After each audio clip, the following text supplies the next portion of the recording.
Hello, my friends. Welcome to Higgs Harmonies, Choral Music Central. Today, we're going to be listening to an absolute doozy, one of my favorite choral anthems of all time. That's Drop, Drop Slow Tears by Orlando Gibbons. But we can't just listen to some random group sing it. It has to be Voces8, one of the greatest vocal ensembles in the world. Here we go. And by the way, if you want to support me as a content creator and get your recommendations bumped up to the top of the list, check out Buy Me a Coffee and Patreon, both of which are linked in the video description below. Here we go.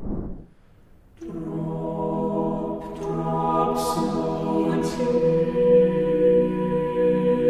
and bathe those beauteous feet, which brought from heaven the news and brings of peace. Cease not, let rise His mercies true and great, to cry for vengeance in mercies.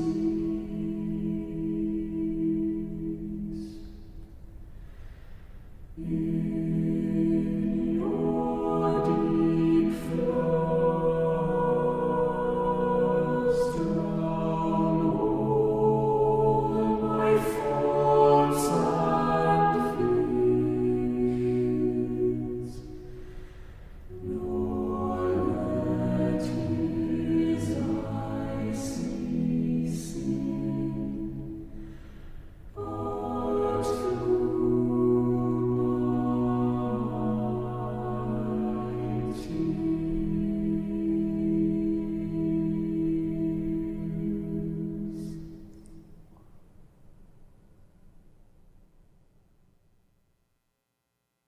Oh.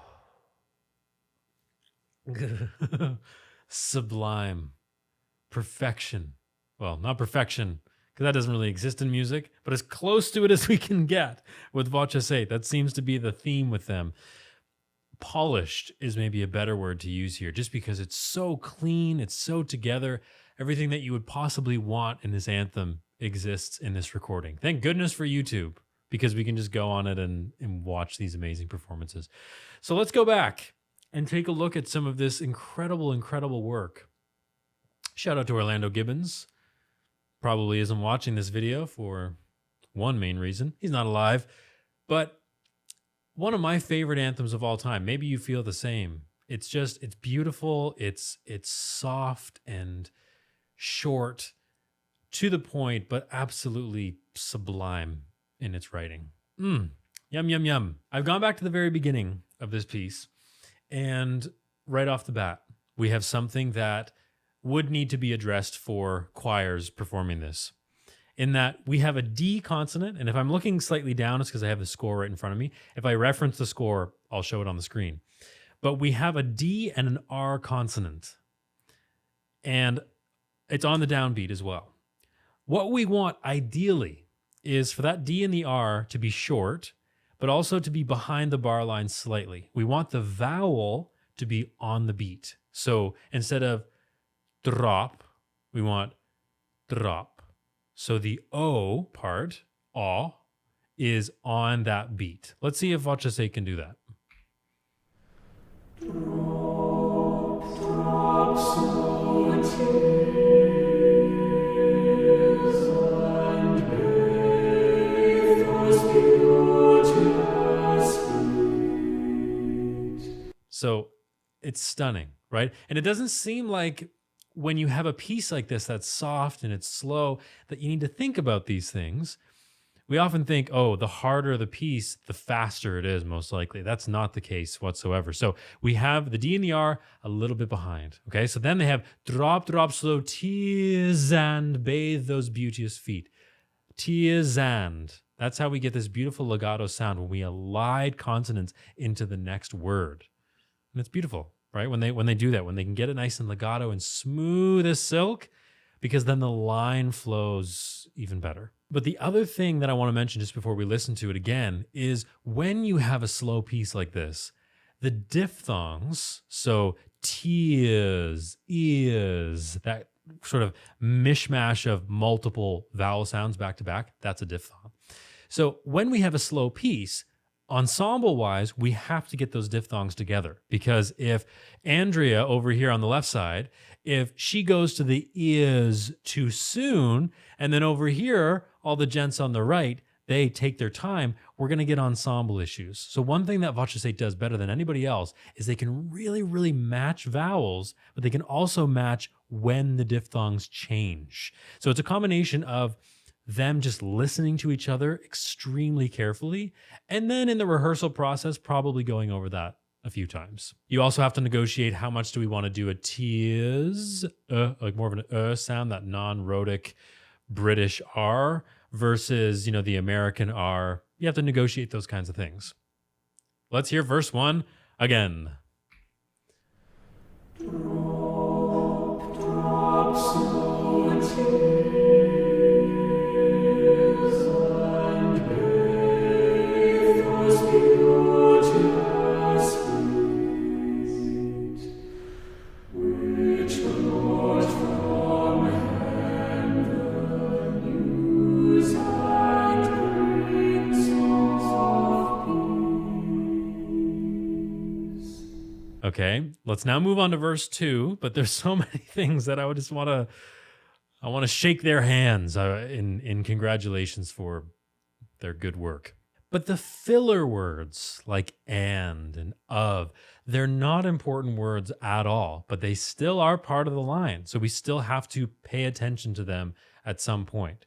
And what Voces8 is doing really well is they're doing a really nice British of instead of, like an American or Canadian might say, of, which isn't very choral music of us, of. So brought from, so not from heaven, the, not the, or the, something in between, the news and Prince of Peace. So they're not important words, these fillers, but they still have to match, or else it won't sound very nice. See if you can hear that in verse 2. Cease not let eyes these mercies to entreat, to cry for vengeance in mercy.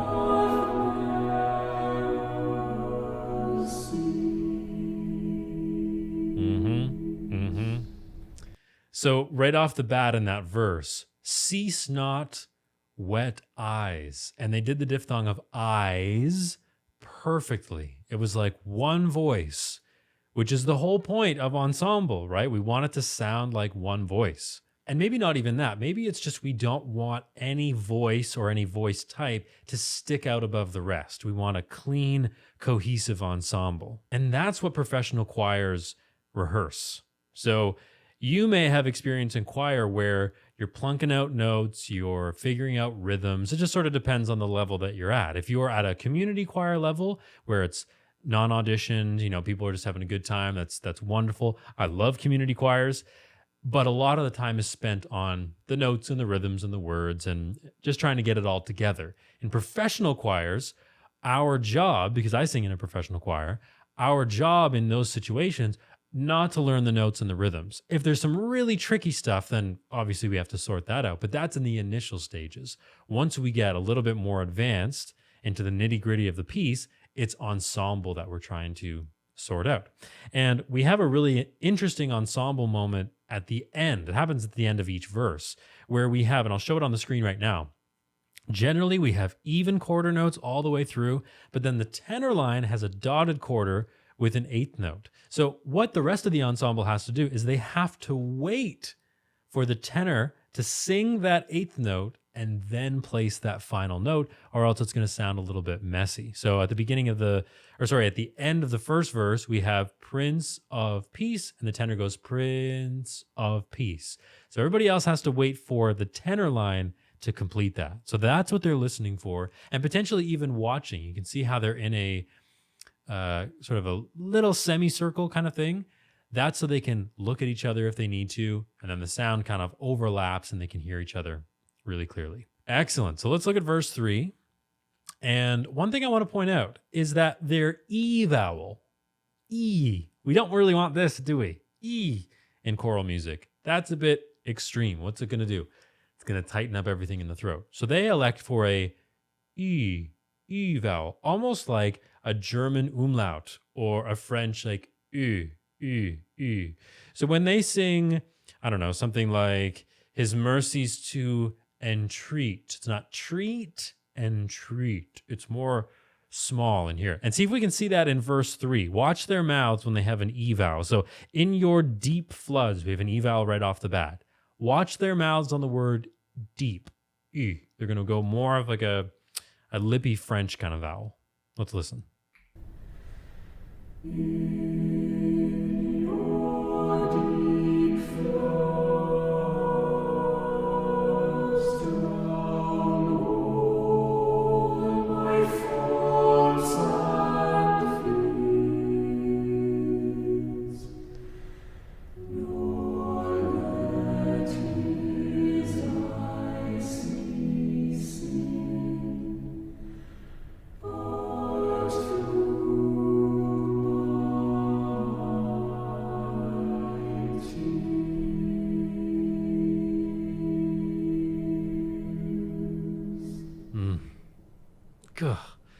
Every time I listen to it, I get more information and I learn more from them. Isn't that beautiful? Isn't that what an elite world-class ensemble should be doing?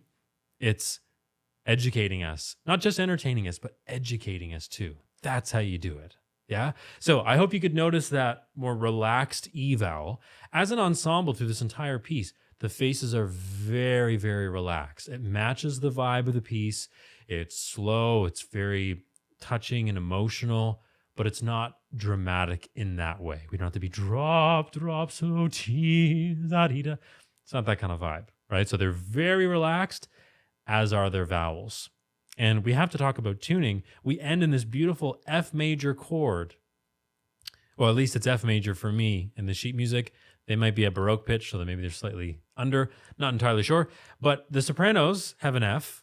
The basses have an F. So when you're top and tailing it like that, you really have to keep it locked in and in tune, or else it's just going to sound a little bit wonky. Now, what else do they do? Of course, they do this. At the end, we have my, through my tears, the tenor line. That's a diphthong. My, my. And then tears. So they have to negotiate how long are the different and various diphthongs. That's what they rehearse. I guarantee it. When they're in the room, they're together. That's what they're working on. And that's why Voces 8 is a cut above the rest, above any ensemble that I've heard on the internet. That's why. These little details. That's what makes them Voces 8. What can I say? Brilliant, stunning, amazing. It's incredible what Voces 8 can do on a consistent basis. Everything they touch seems to turn to gold. So I'm really excited to continue down the rabbit hole of Voces 8 and look at some of these incredible works that they perform, but they just do it in such a sublime way. Sublime is the word of the day, apparently. But I hope you enjoyed this video and this breakdown of Orlando Gibbons, one of the great composers, one of the great anthems of all time. And if you did enjoy it, please like and subscribe and stay tuned for more videos. And if you want your video recommendations to get bumped up to the top of the list and you want more videos like this, where I break down some choral music, I look at some of the world's best performers and ensembles, you need to check out Patreon, Buy Me a Coffee. That's the place to do it. Thank you very much, and I'll see you in the next video.